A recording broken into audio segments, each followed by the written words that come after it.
विकास chapter में सबसे main विकास है मानसिक विकास, और मानसिक विकास में भी सबसे मेन जो सिद्धांत है वो जीन प्याजे का है, cognitive development theory of Jean प्याजे, वो सबसे मेन है। आप ये मान के चलो कि एजुकेशन साइकोलॉजी में अगर एक प्रश्न आता ही आता है तो जीन प्याजे से आते ही आता है, और एक क्या दो दो तीन तीन क्वेश्चन भी देखे मैंने, एक एक पेपर में चार चार क्वेश्चन भी देखे जीन प्याजे से, तो इतना इंपॉर्टेंट। तो अब मेनली हम मानसिक विकास की ओर बढ़ेंगे, लेकिन उससे पहले थोड़ा सा इनके नाम देख लेते हैं। तो हमारे विकास में हमने कहा था 5 तरह के विकास पढ़ने, उसमें पहला शारीरिक, मानसिक, सामाजिक, सामूहिक और नैतिक। फिजिकल, मेंटल, सोशल, मॉरल और इमोशनल। उसमें से अपन ने सबसे पहले उठाया इमोशनल, वो हमारा समाप्त हुआ। अब हम मेंटल डेवलपमेंट, मानसिक विकास, और उसमें भी मेन है जीन प्याजे। अब हीरो आ गया इस चैप्टर का, बहुत ही ध्यान से सुनो। तो देखो आगे बढ़ो, ठीक है। अब हम दूसरे विकास की ओर बढ़ रहे हैं, और जो सबसे इंपॉर्टेंट, तो बालक का कैसा विकास? हाँ, मेंटल डेवलपमेंट, मानसिक विकास।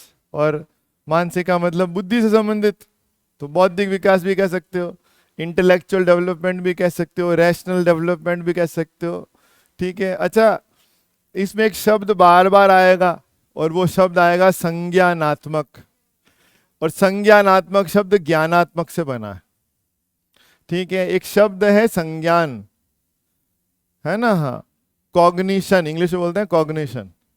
संज्ञान या कॉग्निशन का मतलब होता है ज्ञान की प्रक्रिया। Process of knowledge is known as cognition. ज्ञान की प्रक्रिया को क्या कहते हैं? संज्ञान। अच्छा, आप भी सब जानते हो कि हमें जो ज्ञान प्राप्त होता है, हम अपने दिमाग के माध्यम से ज्ञान प्राप्त करते हैं। तो ज्ञान की प्रक्रिया आपको क्या लग रहा है, कैसी प्रक्रिया है? शारीरिक प्रक्रिया है कि मानसिक प्रक्रिया है? मानसिक प्रक्रिया है। इसलिए जब मैं संज्ञान बोलूं तो आप ज्ञान सुना करो। और ज्ञान कैसे प्राप्त होता है? दिमाग से। इसलिए मैं जब बोलूं संज्ञानात्मक विकास, तो आपको सुनना है मानसिक विकास। संज्ञानात्मक को इंग्लिश में कॉग्निटिव बोलते हैं, तो मैं बोलूंगा कॉग्निटिव डेवलपमेंट, आपको सुनना है मेंटल डेवलपमेंट। तो जीन प्याजे के सिद्धांत का नाम क्या है? जीन प्याजे का संज्ञानात्मक विकास का सिद्धांत। आपको सुनना है जीन प्याजे का मानसिक विकास का सिद्धांत।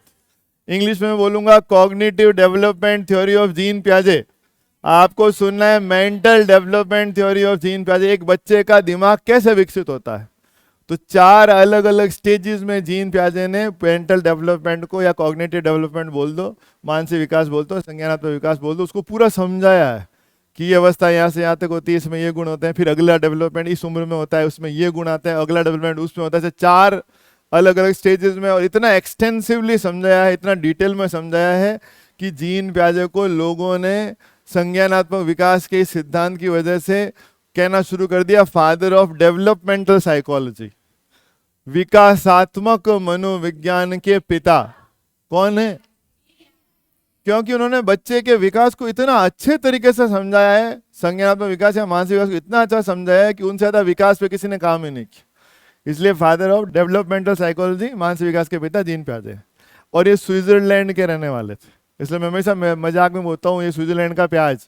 और प्याज का विकास होता है, प्याज खरीद के आप अपने टोकरी में रख लो, 2 महीने 3, उसमें जो बर्ड्स निकल आती है, कलियां अंकुरित, तो प्याज का क्या होता रहता है? विकास।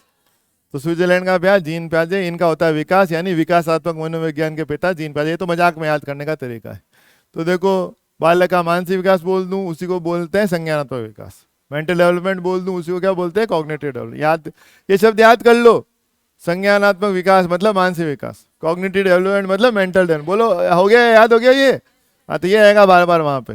पूरी साइको पढ़ने के बाद भी जब मैं लोगों को ये पूछता हूँ संज्ञानात्मक विकास का मतलब बताओ, अरे आप तो समझ गए हो। लोग कई आते हैं मेरे पास कि साहब हमने साइको पूरी पढ़ ली, तो मैं उनको पूछता हूँ तो उनको संज्ञानात्मक शब्द का मतलब पता नहीं होता है। तो बालक के मानसिक विकास को हम कुछ प्रमुख सिद्धांतों से समझ सकते हैं। उसमें हम किसका पढ़ेंगे? जीन प्याजे का। नाम क्या है? संज्ञानात्मक विकास का सिद्धांत। अच्छा, जीन प्याजे के अलावा भी पढ़ना है अपने को। कॉग्निटिव डेवलपमेंट थ्योरी जीन प्याजे की भी पढ़नी है, और कॉग्निटिव डेवलपमेंट थ्योरी ले वाइगॉट्स्की भी उतना ही पूछा जाता है। वाइगॉट्स्की भी बहुत पूछा जाता है। जयराम ब्रूनर साहब भी बहुत पूछे जाते हैं, ये जयराम जी की करते थे, जयराम ब्रूनर। जॉर्ज कैली भी है। नॉम चॉम्स्की से तो अभी रीट में लास्ट ईयर शायद क्वेश्चन आया, लास्ट ईयर या उससे लास्ट ईयर नॉम चॉम्स्की से आया है। तो ये सारे पढ़ेंगे, लेकिन अब पहले अपन हीरो को पढ़ेंगे, और अपना हीरो कौन है? जीन प्याजे। हाँ, तो इधर उधर मत घूमो। जीन पियाजे का संज्ञानात्मक विकास का सिद्धांत, cognitive development theory of Jean पियाजे। किसके पापा हैं ये? Father of developmental psychology. Jean पियाजे को विकास और मनोविज्ञान का पिता, फादर ऑफ डेवलपमेंटल साइकोलॉजी। कहाँ के थे? स्विट्जरलैंड के। अच्छा, बड़े आश्चर्य की बात है, हम जब एक चैप्टर पढ़ते हैं बुद्धि, इंटेलिजेंस, तो जब बुद्धि चैप्टर पढ़ेंगे तो वहां पे पढ़ेंगे बुद्धि मापन के पिता एल्फ्रेड बिने। मैंने बताया था एल्फ्रेड बिने बिना वाइफ के थे, इसलिए इनके नाम के पीछे बिने लगा हुआ था। तो बिना वाइफ के थे तो बोर होते थे, तो किसी किसी को अपना सहयोगी रख लेते थे। तो उन्होंने किसको अपनी लेबोरेटरी में सहयोगी रखा हुआ था? जीन पियाजे को। और जीन पियाजे पहले कहाँ काम करते थे? एल्फ्रेड बिने के साथ काम कर रहे थे, बुद्धि पे प्रयोग कर रहे थे, बायोलॉजी फील्ड के आदमी थे। फिर धीरे धीरे इनको ऐसे पता चला कि बच्चे का विकास कैसे होता है, और फिर उन्होंने अपना एक अलग ही सिद्धांत दे दिया। आजकल एल्फ्रेड बिने से भी ज़्यादा हिट हो गए हैं ये। तो जीन पियाजे मूलतः जो है बायोलॉजी के थे, प्राणी विज्ञान आप जानते हो जूलॉजी को बोलते हैं, उस क्षेत्र में काम कर रहे थे। पहले आप जानते हो ना, एल्फ्रेड बिने तो फ्रांस के ही थे। ये स्विट्जरलैंड कहाँ है? स्विट्जरलैंड 3 देशों के बीच में, एक तरफ जर्मनी, एक तरफ फ्रांस, एक तरफ इटली। इसे स्विट्जरलैंड की 3 राष्ट्रभाषाएं, फ्रेंच, जर्मन और इटालियन। जो इसे जर्मनी साइड में उधर सब जर्मन बोलते हैं, फ्रेंच साइड में तो फ्रांस स्विट्जरलैंड पड़ोसी है दोनों। इसलिए स्विट्जरलैंड छोड़कर कहाँ चले गए थे? फ्रांस में एल्फ्रेड बिने के साथ काम कर रहे थे, बुद्धि परीक्षण कर रहे थे, इंटेलिजेंस टेस्ट दे रहे थे। और इन्होंने इस दौरान बच्चे के कॉग्निटिव डेवलपमेंट मतलब मानसिक विकास, संज्ञानात्मक विकास के ऊपर काम किया। और बहुत इनको पता चला कि बच्चा जो है उसका मानसिक विकास जो है बाकायदा उम्र के साथ साथ बढ़ता है। उम्र की परिपक्वता, अनुभव दोनों पर निर्भर करता है। इसका मतलब खाली उम्र बढ़ने से ही मानसिक विकास नहीं होता, अनुभव से भी होता है। जैसे एक उम्र के 2 बच्चे हैं, एक बच्चा है जो केवल घर पे ही रहा है, कभी उसको ज़्यादा कुछ बाहर भेजा नहीं गया है, और एक बच्चा है जिसको बचपन से ही उसी उम्र का है, वो भी उस बच्चे के बराबर, लेकिन बचपन से घरवालों ने लात मार के बाहर निकल जाए यहाँ से, वो बेचारा घाट घाट का पानी पिया है, दुनिया में ठोकरे खाया हुआ है। तो दोनों में से ज़्यादा विकास किसका होगा? उम्र तो बराबर है दोनों की, पर एक को पूरी दुनिया का अनुभव हो गया है ना। हाँ, तो बस अनुभव से भी, दोनों की अंतःक्रिया से भी, खाली अनुभव से भी नहीं होगा। अब 5 साल का बच्चा है, उसको कितना ही अनुभव करा दो, क्या उसको जो 25 साल के व्यक्ति के जैसा दिमाग होता है वैसा हो जाएगा उसका दिमाग? तो इसका मतलब उम्र का भी फर्क पड़ता है ना, उम्र का फर्क पड़ता है। अभी आप इतने इंटेलिजेंट नहीं हो सकते, थोड़ा तो उम्र का फर्क पड़ेगा, जैसे उम्र बढ़ेगी वैसे वैसे भी हो गया, पर अनुभव का भी फर्क पड़ता है। तो उम्र की परिपक्वता और अनुभव दोनों पर निर्भर करता है, इन दोनों की जो इंटरेक्शन है अंतःक्रिया पर निर्भर करता है। जीन पियाजे एक अंतःक्रियावादी है, इसका मतलब इन दोनों की अंतःक्रिया में विश्वास रखते हैं। संज्ञानात्मक विकास यानी मानसिक विकास के क्षेत्र में किए गए इनके कार्यों की वजह से जीन पियाजे को क्या कहा जाता है? विकासात्मक मनोविज्ञान। तो आपको याद हो गया है। अब मेन देख लेते हैं, यहाँ से मेन टॉपिक शुरू होता है। जीन पियाजे ने संज्ञानात्मक विकास यानी मानसिक विकास, कॉग्निटिव डेवलपमेंट यानी मेंटल डेवलपमेंट को 4 स्टेजेस में माना है। एक व्यक्ति का जो मानसिक विकास होता है कितनी स्टेजेस में होता है? 4। पहले तो इनकी स्टेजेस के नाम और कौन सी उम्र में कौन सी स्टेज, पहला क्वेश्चन तो यहीं से बनता है, मतलब तो बाद में समझेंगे। तो पहले देखो, याद करो, सबसे पहली अवस्था का नाम क्या है? इंग्लिश नाम पहले याद करो, हिंदी नाम बाद में याद करना ही है। सेंसरी मोटर स्टेज, इसका मतलब बता देता हूं ताकि याद हो जाए आपको। 0 से 2 साल की उम्र तक ये चलती है पहली अवस्था, सेंसरी मोटर स्टेज। अब 0 से 2 साल की उम्र तक जो बच्चा होता है उसके पास भाषा नहीं होती। आपको कुछ भी चाहिए तो आप क्या करोगे? बोलोगे कि सर थोड़ा सा ऐसा कर दो, सर थोड़ा सा कूलर का मुंह इधर कर दो, है ना। हाँ, तो आप बोल के बता सकते हो। दूसरे आपको कोई बात बताना चाहते हैं तो वो भी क्या कर सकते हैं? बोल के बता सकते हैं। तो अपनी बात बताने के लिए, दूसरों की बात जानने के लिए आपके पास एक माध्यम है, भाषा। अच्छा, 0 से 2 साल के बच्चे को भाषा आती नहीं है ना, is not aware about language. तो कैसे वो अपनी बात बताएगा, कैसे वो दुनिया को समझेगा? तो वो जो बच्चा है उसको अपन कहते हैं दे बेटा ये चीज मुंह में नहीं डालते, ये चप्पल। बच्चा उसको समझता नहीं, बच्चा चप्पल को लेता है, दे मुंह के अंदर, थोड़ा सा चाटने का पता चलता है कि अच्छा कोई मजा नहीं आया। तो बच्चा दुनिया को समझता है अपनी 5 इंद्रियों के माध्यम से। इंद्रियों में क्या होती है? संवेदना, इंग्लिश में क्या बोलते हैं? Sense organs. तो अपने सेंस ऑर्गन्स के माध्यम से दुनिया को समझता है। आप उसको पेन दोगे, बोलोगे बेटा ये पेन है, इससे इसको खाते नहीं है, वो लेके सीधा मुंह में डालेगा, चाटेगा, फिर उसको मजा नहीं आएगा, फेंक देगा। फिर आइसक्रीम देंगे, वो चाटेगा, फिर उसको अच्छा लगेगा। हाँ, तो भाषा तो है नहीं, तो अपने सेंसेशंस के माध्यम से दुनिया को समझता है। इसलिए एक नाम क्या है? सेंसरी। अरे मोटरसाइकिल को छोड़ो, उसका आधा शब्द सेंसरी का मतलब बता रहा हूं, सेंस ऑर्गन्स। अरे सुन नहीं रहे हो प्रज्ञा जी आप? सेंसेशंस या सेंसरी के माध्यम से समझता है। अब सेंसेशंस को हिंदी में क्या बोलते हैं? संवेदना। इसलिए एक नाम क्या आया? संवेदी। संवेदनाएं किस में होती है? इंद्रियों में। इसलिए नाम क्या आया? इंद्रिय जनित। बोलो आधा पाठ समझ में आया? ये तो दुनिया को समझने की बात हुई। अब अपनी बात समझाने की बात हुई। उसको पीना है दूध, मम्मी फोन पे लगी पड़ी, मम्मी बैठी बैठी इंस्टाग्राम एंड फेसबुक एंड दूसरों से बातें, अरे उसको भूख लग रही है। अगर वो बोल सकता बच्चा तो क्या बोलता? वो बोलता, ओए माँ, क्या मैंने तेरे को एप्लीकेशन लिखा था क्या मेरे को पैदा करने का? है ना? अगर फोन पे लगा रहना है तो पैदा क्यों क्या मेरे को? भूख लग रही है मेरे को, दूध पीना है मेरे को, क्या फोन पे लगी रहती है पूरे दिन? ऐसा बोलता, वो बोल सकता तो, पर वो बोल नहीं सकता। तो अब वो जोर जोर से हाथ पांव मारता है। इसको बोलते हैं गामक क्रियाएं। ये सारी मोटर एक्टिविटीज। पास में कोई चीज पड़ी तो दे लात मारी, उसको तो गिलास आगे गिरा, टन न न न, फिर मम्मी को याद है, अरे अरे हाँ उसको दूध नहीं पिलाया, फिर वो कहे अरे रख रख रख फोन रख, है ना, बाद में फिर उसको दूध पीना है। और बच्चा जोर जोर से चीखता है, चिल्लाता है, रोता है, लाते मारता है। अब गामक क्रियाओं के माध्यम से वो बताने की कोशिश करता है कि डपोड़ इधर आ, मेरे को भूख लग रही है ना, हाँ मेरे भोजन का स्रोत तू मोबाइल पे लगी रहती है। ठीक है, हाँ आया समझ में आपको? तो गामक क्रियाओं के माध्यम से अपनी बात बताता है, क्योंकि बेचारे के पास भाषा नहीं है। मोटर एक्टिविटीज के माध्यम से समझाता है कि क्योंकि उसके पास भाषा नहीं है।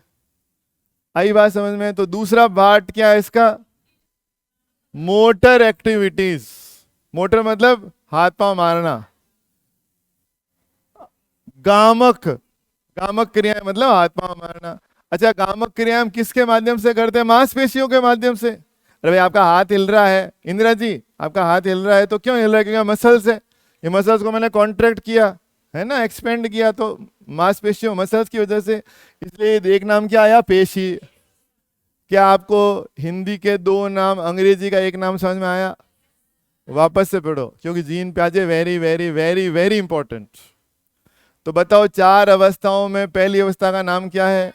इंग्लिश में सेंसरी मोटर स्टेज, मतलब सेंसेशंस के माध्यम से दुनिया को समझता है, मुंह में डाल डाल के चेक करता है हर चीज को। मोटर एक्टिविटीज के माध्यम से अपनी बात बताता है। इसी का हिंदी नाम क्या हुआ? संवेदी, यानी संवेदनाओं के सेंसेशंस के माध्यम से समझता है। और गामक क्रियाएं, मोटर एक्टिविटीज मांसपेशियों से करते हैं, इसलिए एक नाम क्या है? संवेदी पेशी अवस्था, सेंसरी मोटर स्टेज। दूसरा हिंदी नाम भी याद करना है, इंद्रियों से समझता है संवेदनाओं के माध्यम से, और अपनी बात गामक क्रियाओं के माध्यम से बताता है। तो दूसरा नाम हुआ इंद्रिय जनित गामक अवस्था। बोलने ही बोलने ये नाम, वरना याद नहीं हो गए। बोलो इंग्लिश का नाम। उम्र 0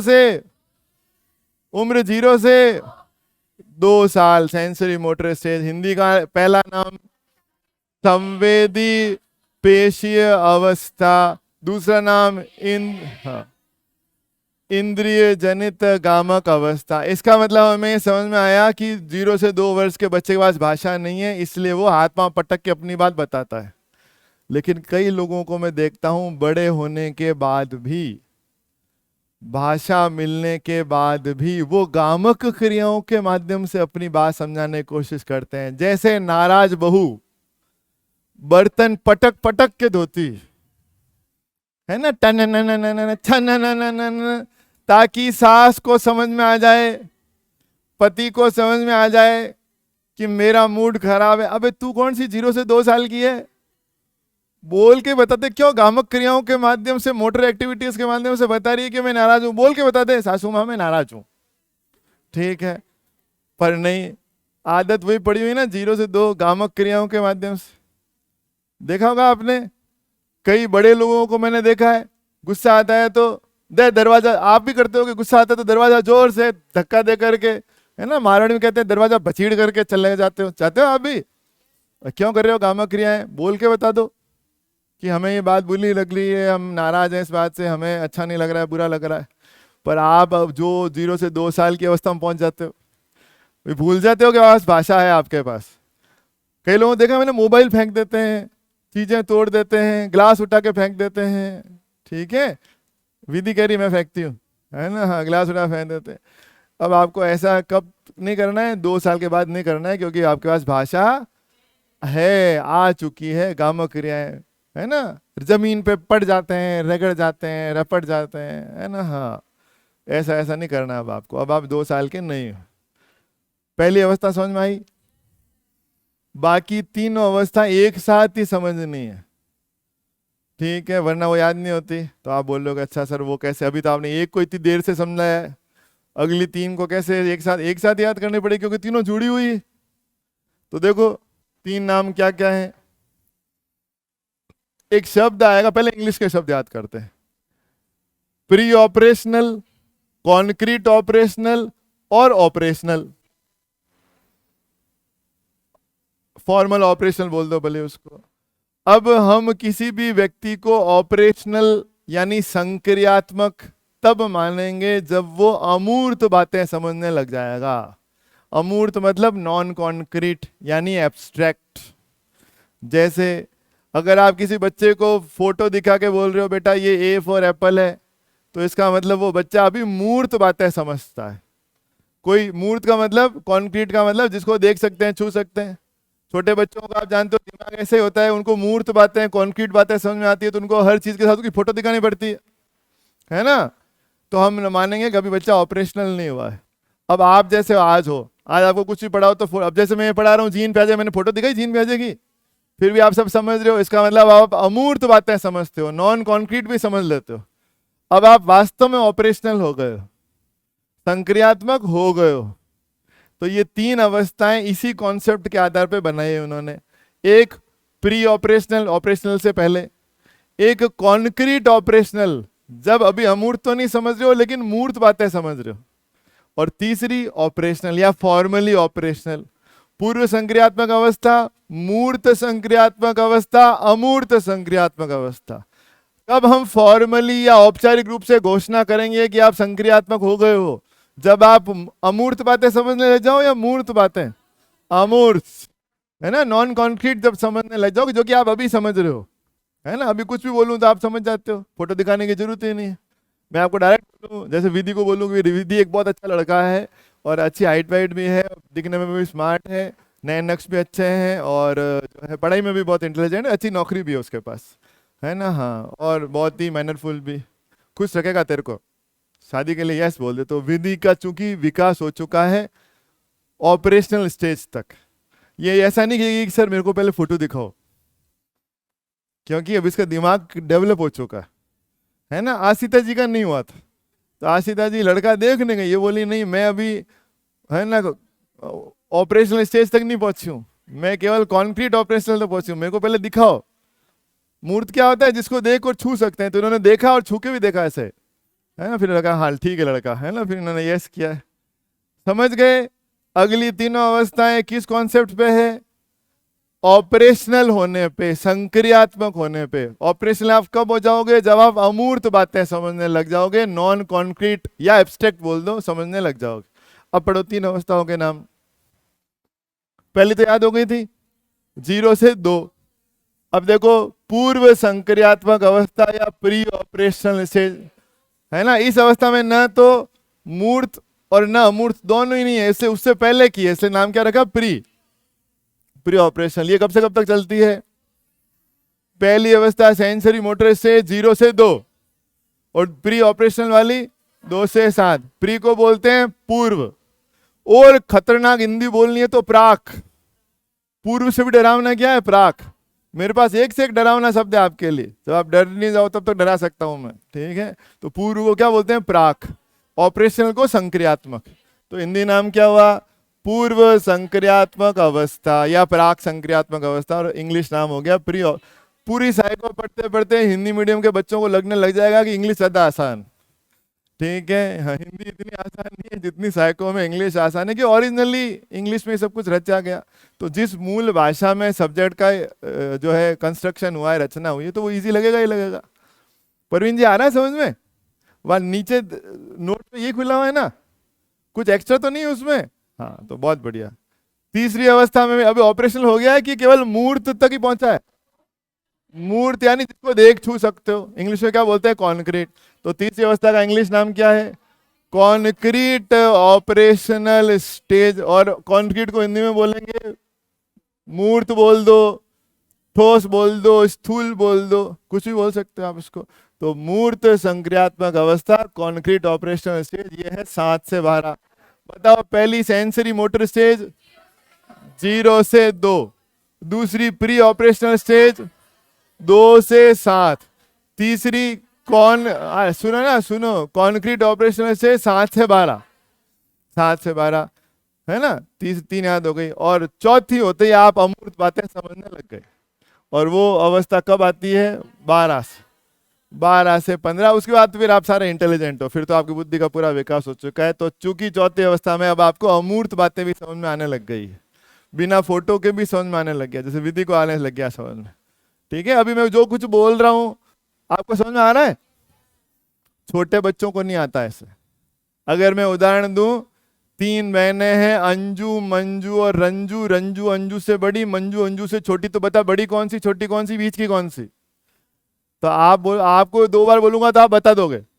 पर जो इस बच्चे की उम्र क्या है, 2 से 7 या 7 से 12, ये मूर्त तक विषय है, तो उसको आप बोलोगे अंजू, मंजू, रंजू, ये बड़ी छोटी, वो बोलेगा नहीं, ऐसे कोई समझ में नहीं। मुझे तो दिखाओ, खड़ी करो तीनों को कि ये अंजू है, ये मंजू है, रंजू, तो मैं बता दूंगा इनमें कौन बड़ी कौन छोटी। क्योंकि उस बेचारे के बुद्धि का विकास मूर्त वस्तुओं तक हुआ है, कॉन्क्रीट ऑब्जेक्ट्स तक हुआ है। उसको अमूर्त बातें या एब्स्ट्रैक्ट बातें, नॉन कॉन्क्रीट बातें नहीं समझ में आती। पर आपको तो आती है। आपको मैं कुछ भी बोल रहा हूँ सब समझ में आ रहा है, बिना फोटो के, बिना कुछ दिखाए आ रहा है ना समझ में। इसका मतलब आप सब जो है 12 साल से बड़े हो। और आप सब कौन सी अवस्था पार कर चुके हो? आप ऑपरेशनल स्टेज। क्या हम औपचारिक रूप से घोषणा कर सकते हैं कि बच्चा अब अमूर्त बातें समझने लग गया है? बोलो, फॉर्मली घोषणा कर सकते हैं? तो इसलिए इंग्लिश नाम क्या है? Formal operational stage. और अमूर्त को क्या बोलते हैं? Abstract operational stage. तो हिंदी में भी 2 नाम हुए, औपचारिक सक्रियात्मक अवस्था, क्योंकि औपचारिक रूप से घोषणा कर सकते हैं। दूसरा नाम क्या हो गया? अमूर्त संक्रियात्मक अवस्था। क्या आपको जीन प्याजे को क्यों विकासात्मक मनोविज्ञान का पिता, फादर ऑफ डेवलपमेंट साइकोलॉजी कहते हैं? क्योंकि इन्होंने बहुत ही डिटेल में 4 अवस्थाओं के माध्यम से इसको पूरा समझाने का प्रयास किया है। मैंने उसकी थोड़ी थोड़ी सी बानगी प्रस्तुत की, थोड़ा थोड़ा सा उसका उदाहरण देने का प्रयास किया है। बोलो, इतना समझ में आया तो आगे आएगा, नहीं तो कुछ नहीं आएगा समझ में। आगे आया इतना समझ में? तो बताओ, पहली अवस्था का अंग्रेजी नाम क्या है? हाँ, पहली वाले का था सेंसरी मोटर स्टेज। हिंदी नाम? अब बताओ, देख देख के बता रहे हो। हाँ, दूसरे का नाम क्या है? हाँ, पहली वाली का ही हिंदी नाम था, हाँ, संवेदी पेशी अवस्था या इंद्रिय जनित गामक अवस्था, है ना। हाँ। तो पहला नाम समझ में आ गया, 0 से 2। दूसरा नाम प्री ऑपरेशनल, 2 से 7, पूर्व संक्रियात्मक अवस्था। तीसरा, अभी ऑपरेशनल हुआ लेकिन केवल कॉन्क्रीट, केवल मूर्त स्थूल बातें समझता है, इसलिए तीसरे का नाम है कॉन्क्रीट ऑपरेशनल स्टेज।